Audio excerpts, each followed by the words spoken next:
안녕하세요. 잭슨빌 세문안이교회 김관용 목사입니다.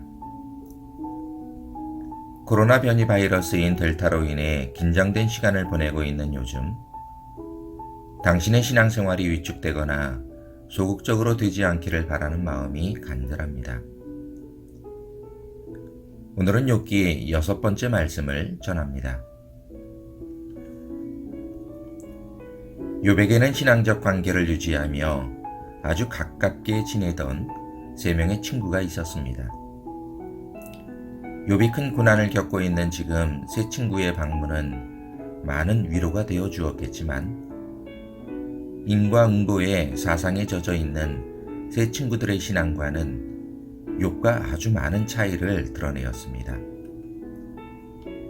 친구들의 말인즉슨 지금의 욥이 받는 고난은 분명한 이유가 있기 때문인데, 욥이 지은 죄의 대가로 말미암아 고난을 당하는 것이라는 것입니다. 그들이 말하는 논리는 신학적으로 틀린 말은 아니었지만, 그들의 말은 욥에게 전혀 위로가 되지 못했고 욥의 마음을 더욱 힘들게 하였습니다. 가장 연장자였던 엘리바스는 욥에게 죄와 고난을 결부시켜 묘하게 언급하였고, 두 번째 논쟁자였던 빌닷은 엘리바스보다는 더 과격하게 죄의 대가로 겪고 있는 지금의 고통을 빨리 회개함으로 욥의 고난이 이 정도에서 그치게 되면 좋겠다는 말을 하였습니다. 오늘 본문 욥기 11장은 앞선 두 친구와 거의 비슷한 논리의 말을 세 번째 친구 소발이 전하는데, 소발은 앞선 두 친구보다 더 공격적인 태도와 매우 거친 말로 욥에게 퍼붓는 모습을 보게 됩니다. 욥, 자네는 무슨 말도 안 되는 어거지 같은 말이 그리도 많은가? 자네 몰골을 보니 그런 말을 할 처지가 아닌 듯 싶은데, 자네 말을 듣다 보면 그동안 걱정해주고 동정하던 마음이 싹 가시네 그려. 자네는 계속해서 자신은 의롭다고 주장하지만 지금 자네가 겪는 고난을 왜 받는 것이라고 생각하는가? 자네가 의롭다고? 정직하다고? 말 같은 소리를 해야지. 지금의 고난을 받는 것은 분명 자네가 알던 모르던 어떤 죄가 분명히 있기 때문이라는 것을 인정하는 것이 좋을 걸세. 본문 11장 11절에서는 빌닷이 욥에게 이렇게 말했습니다. 하나님은 거짓말하는 사람의 속에 숨겨진 모든 것들을 찾아내시는 분이시라는 것을 자네도 알 거야. 욥, 자네의 죄를 숨길 생각일랑 하지 말게나. 그러면 그럴수록 자네만 더욱 힘들어질 뿐이란 사실을 기억하게나. 빌닷은 이런 말도 했습니다. 하나님께서는 자네에게 자비를 베푸셔서 자네가 받아야 할 고난을 많이 제하고 이 정도만 내리신 것이라는 것을 기억하게. 자네가 회개치 않고 계속 말도 안 되는 고집을 피운다면 앞으로 더 엄청난 고난이 닥쳐올 수 있다는 것을 잊지 말게나. 본문 13절에서는 이봐 친구 욥, 한마디만 더 하겠네. 죄된 마음을 새롭게 하여 악한 죄가 너의 마음과 생활에 접근하지 못하게 죄를 멀리하고 하나님께 항복하면 하나님께서 너를 회복시켜 주실 거라고 결론적으로 소발은 그렇게 말했습니다. 여기까지가 욥의 친구 소발이 한 말입니다. 소발의 말을 가만히 음미해 보면 소발은 욥에게 신앙적 우월의식을 갖고 있다는 느낌을 받게 됩니다. 신앙적 우월감이 있는 사람은 누군가를 이해하려는 마음보다는 판단하고 지적하는 마음이 앞선 것이 특징인데, 이 세 친구들에게는 이런 모습이 나타나고 있기 때문입니다. 아쉬운 것은 이 세 친구들이 좀 더 따뜻한 마음을 갖고 욥을 이해하려고 했더라면 상황이 많이 달라졌을 것입니다. 침묵하며 듣고 있던 욥이 수발에게 입을 열었습니다. 자네들은 하나님에 대해 모든 것을 알고 있다고 생각하는가? 나도 자네들만큼은 살아왔고 내 인생이 아무리 못해도 내 또한 신앙이 자네들 정도는 된다고 생각되는데 그렇게 내 신앙이 우스워 보이던가? 자네들의 형편이 평안하고 형통하다고 또한 적어도 지금의 고난이 없다고 해서 나는 저 사람보다 괜찮은 사람이고 복받은 사람이라고 섣불리 판단하지 말게. 자네들은 마치 하나님에 대해 모든 것을 다 알고 있는 것처럼 거침없이 말을 하는데 내가 보기에는 미안하지만 돌팔이 의사처럼 보인다네. 그러니 입 좀 다물 수 없겠나? 그렇게 하는 것이 현명한 처사인 것 같은데 욥기 13장 4절과 5절의 말씀입니다. 지금 내가 받는 고난이 어떤 이유로 당하고 있는 것인지는 잘 몰라도 온 만물의 생사화복을 주장하시는 하나님이 주신 것이라는 것을 나는 확신하고 그렇게 믿고 있다네.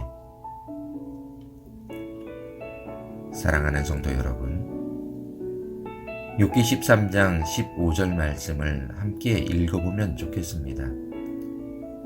쉬운 성경으로 이렇습니다. 비록 그분이 날 죽이실지라도 나는 그분을 믿네. 내가 이러다 죽게 된다고 하더라도 그 일도 하나님이 하시는 일이라면 괜찮다고 하는 것입니다. 욥의 간절한 마음을 고스란히 담은 신앙 고백입니다. 사람들은 만약 욥과 같은 처지에 놓이면 원망하고 불평하는 것이 먼저일 것입니다. 하나님, 이러실 수 있습니까? 그런데 욥은 좀 달랐습니다. 하나님이 나를 이렇게 죽게 하신다고 하더라도 완전히 나를 망하게 하신데도 나는 괜찮다는 말.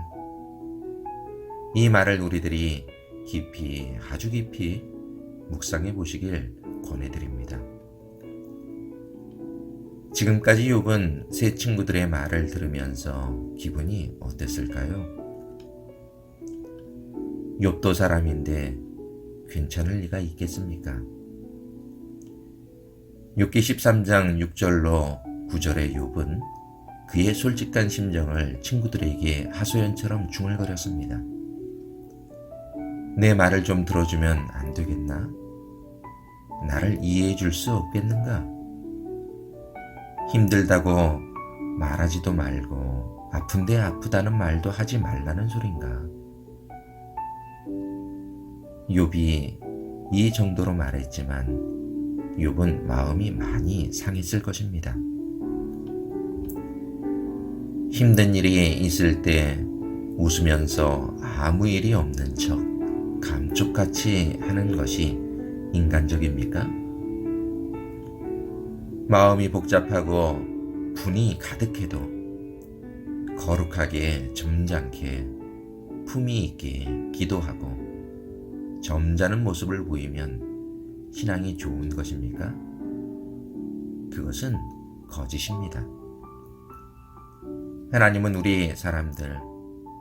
우리 모든 사람들을 아주 인간적으로 창조하셨습니다. 아프면 아프다고 하게 하셨고 억울하면 울컥하게도 하셨고 속상하면 원망하게도 하셨습니다. 또한 웃게도 하셨습니다. 기뻐하게도 하셨고 감사하게도 하셨습니다. 이것은 매우 인간적이고 사람다운 모습입니다. 모두 웃는데 웃지 않는 사람, 마음 아픈 일이 있는데도 울지 않는 사람, 화가 나는데도 화를 내지 않는 사람, 이런 사람은 인간미가 없는 사람이 아닙니까? 사랑하는 성도 여러분, 욥은 친구들로 인해 아주 큰 상처를 받았을 것이 분명합니다. 그 마음이 서운하고 답답하고 화도 나고 원망할 수도 있고 하소연할 수도 있고 어떤 면으로는 죄된 생각, 악한 생각을 욥이 전혀 하지 않았다고 말할 수 없습니다. 그래야 정상입니다. 우리 사람들은 다양한 감정을 가진 존재입니다. 그런데 어떤 감정은 길게 가져가면 안 되는 감정이 있습니다. 분을 내어도 죄를 짓지 말며 해가 지도록 분을 품지 말고 마귀로 틈을 타지 못하게 하라. 에베소서 4장 26절 말씀입니다. 누구든지 분을 낼 수 있다는 의미이지요. 그런데 그것이 죄가 되게 해서는 안 된다는 것입니다. 이 말이 무슨 뜻이냐면 그 답이 해가 지도록 분을 품지 말고입니다. 장시간 분한 것을 혹은 미움을 혹은 원망을 어떤 나쁜 감정들을 곱씹고 곱씹으면서 마음에 담아서는 안 된다는 것입니다. 여러분에게 당부하고 싶은 말이 있습니다. 화를 내도 원망이 되는 일이 있어도 곱씹고 또 곱씹지 마십시오. 원망을 해도 그 원망을, 미워도 그 미움을 마음에 담아서는 안 되는 것입니다. 이것은 그리스도인으로 매우 중요한 말입니다. 이것이 바로 뒤끝 없는 사람인데 이것도 그리스도인이 반드시 지녀야 할 품성이라고 말씀드리고 싶습니다. 나는 바람에 날리는 낙엽과 같고 마른 풀과 같은 저를 왜 괴롭게 하십니까? 하나님, 저는 너무나 힘이 듭니다. 제발 저를 하루라도 내버려 두실 수 없으신가요? 욥기 13장 25절에서 욥은 자신의 연약함을 넋두리처럼 이같이 고백했는데 하나님은 아무런 말씀이 없으셨습니다. 그런데 욥의 마음을 하나님께서 꼭 붙들고 계시지 않으셨을까요? 사랑하는 성도 여러분, 당신의 모습이 바람에 날리는 낙엽처럼 바짝 마르고 시든 풀과 같은 초라한 모습일지라도 당신의 심령 저 깊은 곳에서부터 나오는 간절함으로 하나님을 아버지, 주여 라고 불러보십시오. 당신의 보이는 삶의 현실은 아무것도 바뀌는 것이 없을지라도 하나님은 당신의 마음에 세상이 줄 수 없는 평안을 담아 주실 것입니다. 다시금 새로운 한 주가 시작됩니다. 그제가 어제 같고 오늘이 어제 같을지라도 내일은 하나님이 주시는 소망 안에서 하나님이 당신의 마음에 담아 주시는 따뜻하고 푸근한 마음으로 새로운 한 주간을 생활하시는 분들이 되시길 주님의 마음으로 축원드립니다.